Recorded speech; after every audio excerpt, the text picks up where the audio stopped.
Hi friends, నమస్తే. Welcome to Anu's kitchen. ఈరోజు కీరాతో కర్రీ తయారు చేసే విధానం షేర్ చెబుతున్నానండి.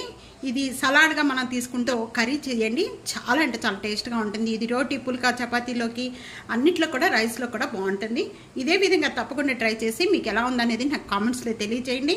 వీడియోలోకి వెళ్ళే ముందు సబ్స్క్రైబ్ చేసుకోండి, లైక్ చేస్తూ ఉండండి వీడియోని. రండి ఇది ఎలా తయారు చేయాలో చూసేద్దాం. కీరా కర్రీ తయారు చేసుకోవడానికి ముందుగా ఇక్కడ నేను 2 కీరాలు తీసుకున్నాను. అలాగే 1 టమాటా, 1 పచ్చిమిర్చి, 2 వెల్లుల్లిపాయ రెబ్బలు, 1 ఉల్లిపాయ, కొద్దిగా కరివేపాకు అండ్ కొత్తిమీర. ఇవి కావాల్సిన ఐటమ్స్. ఈ కర్రీ తయారు చేసుకోవడం, కీరాలో అప్పుడప్పుడు కూడా చేదు వస్తుంది. ముందుగా చేదు చూసుకొని మనం కట్ చేసుకోవాలి. పైన అనేది లేతగా ఉందనుకోండి కీర, పైన అనేది చెక్కు తీయని అవసరం లేదు.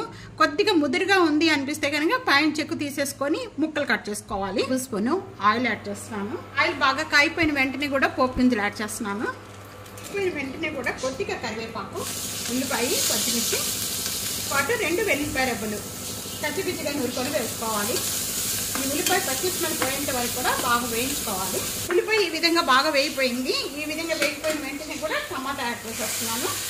టమాటా సాఫ్ట్ అయ్యేంత వరకు కూడా బాగా వేయించుకోవాలి. టమాటా కొద్దిగా సాఫ్ట్ అయిపోయిన వెంటనే కూడా టేస్టీ సరిపడా సాల్ట్ యాడ్ చేస్తున్నానండి. ఇవి బాగా మగ్గిపోయిన తర్వాత కీరా అనేది కొద్దిగా అవుతాయి, అందుకని కొద్దిగా సాల్ట్ యాడ్ చేసుకుందాం. ఎక్కువగా యాడ్ చేసుకోదండి. 1/2 టేబుల్ స్పూన్ పసుపు. కీరా ముక్కలన్నీ కూడా దీంట్లో యాడ్ చేసేసుకోవాలి. ఇవన్నీ కూడా బాగా కలిపేసుకోవాలి. ఎటువంటి మసాలాలు కూడా వేయకుండా చేసే కర్రీ చాలా టేస్ట్గా ఉంటుంది. ఇక్కడ కీరా ముక్కలన్నీ యాడ్ చేసుకున్న వెంటనే కూడా మూత పెట్టేసుకుందాం. మూత పెట్టేసుకొని లో ఫ్లేమ్లో 2 మినిట్స్ వరకు కూడా మగ్గించేసుకోవాలి. టమాటాలో కీరాలో కొద్దిగా వాటర్ వస్తుందండి. ఈ వాటర్ అంతా కూడా బాగా మగ్గిపోయాయి. మగ్గిన వెంటనే కూడా కొద్దిగా కలర్ చేంజ్ అవుతుంది. కీరా ఈ విధంగా కలర్ చేంజ్ అయిపోయిన వెంటనే 1/2 table spoon red chilli powder add చేస్తున్నాను. 1/2 గ్లాస్ వాటర్ యాడ్ చేస్తున్నాను. మీడియం ఫ్లేమ్లో పెట్టేసేసుకొని ఒక 2 మినిట్స్ వరకు కూడా మగ్గిపోతుంది. కొద్దిగా కొత్తిమీర యాడ్ చేసుకోవాలి. 2 మినిట్స్ మళ్ళీ మూత పెట్టేసేసుకొని మగ్గించేసుకుందాం. మధ్య మధ్యలో మూత అనేది ఓపెన్ చేసుకొని కలుపుకుంటూ ఉండండి. మనం పోసిన వాటర్ సరిపడిపోతే మధ్యలో మళ్ళీ పోసుకోవాలండి. ఈ విధంగా వైట్గా ఉంటే ముక్కలు ఉడకపోతే మధ్య మధ్యలో ఈ విధంగా కలుపుకుంటూ ఉండాలి. ఇది కూడా బాగా మెత్తగా ఉడకాలి. ఉడికేంత వరకు కూడా ఇలా మగ్గించుకోవాలి. పెట్టేసుకుందాం. మనం పోసిన వాటర్ కరెక్ట్గా సరిపోతాయండి. ఇప్పుడు ఓపెన్ చేద్దాము. వాటర్ అంతా కూడా బాగా మగ్గిపోయాయండి. ఈ విధంగా మగ్గితే చాలు. కీర కూడా బాగా ఉడికిపోయింది. ఈ విధంగా ఉడకాలి. కారం అనేది చాలా తక్కువ వేసుకోవాలండి. ఇక్కడ మనం పచ్చిమిర్చి చేసాం కాబట్టి మీరు కారం అనేది ఎంత తీసుకుంటారో దాన్ని బట్టి యాడ్ చేసుకోవాలి.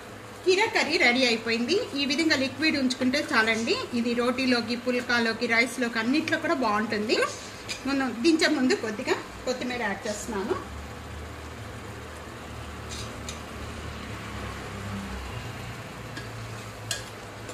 సర్వింగ్ ప్లేట్లో తీసేసుకుందాము. మొత్తం కూడా బాగా మగ్గిపోయిందండి. కలర్ చూస్తున్నారా ఎంత బాగుందో.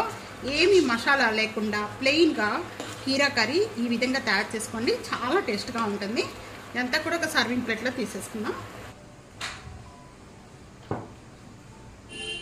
ఏ మసాలాలు లేకుండా చేసిన కర్రీ అండి, చాలా బాగుంటుంది. సలాడే కాదండి, ఈ విధంగా కర్రీస్ కూడా చేసుకొని తీసుకుంటే చాలా ఇంకా తప్పకుండా ట్రై చేసి మీకు ఎలా ఉందనేది కామెంట్స్లో తెలియచేయండి. ఫ్యామిలీతో, ఫ్రెండ్స్తో వీడియోని షేర్ చేయండి. వీడియో నచ్చితే కనుక సబ్స్క్రైబ్ చేసుకోండి, అలాగే లైక్ చేస్తూ ఉండండి. Thank you for watching.